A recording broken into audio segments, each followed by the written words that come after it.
बिस्मिल्लाहिर्रहमानिर्रहीम अस्सलाम वालेकुम welcome to the new branded video दी वीडियो की मूज डिस्कस करूंगा ना bearish engulfing candlestick chart pattern दा दी बिल्कुल अपोजिट दा दी बुलिश इंगल्फिंग और दी की same it is like a double candlestick वी और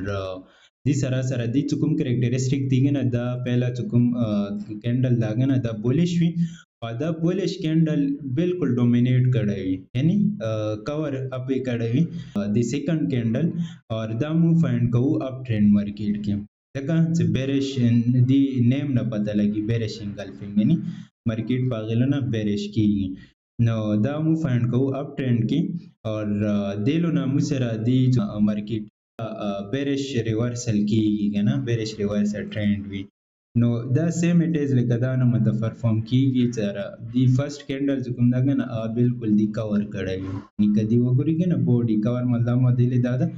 चरा दी बॉडी बिल्कुल दी बॉडी ना लार्ज हुई अब ओपन की क्लोज की सीधा बिल्कुल कवर हुई नो आया रचू उसमें प्रैक्टिकल चार्ट था दा गुरु चेरा दी चना मत आगले परफॉर्म करे आगले मूव फाइंड को दा bearish engulfing اغیلو نه بعد مت کنفرمیشن وشي ته آیا دا څنګه مت پرفارم کوي څنګه مت ورک کوي آیا چې اوس ټیکنیکل چارت ده اوس دی ویډیو کې الریډي مو پہلا ډیسکس کو bearish engulfing candlestick chart pattern وکه لکه مو کریکټریسټیک کې دا خبره وکړه چې دی یو bearish engulfing candlestick pattern به مو اپ ټرند کې فایند کو نو هغه پہلا کینډل کوم دا کلوز وی بولش او سیکنډ کینډل وی کلوز وی بیرش اور د کوم سیکنډ کینډل داګه نه دی فل کور کړوي دی فرست کینډل نو اوس زه ګور دا کته سو وګورئ نه دی مارکیټ بالکل مسره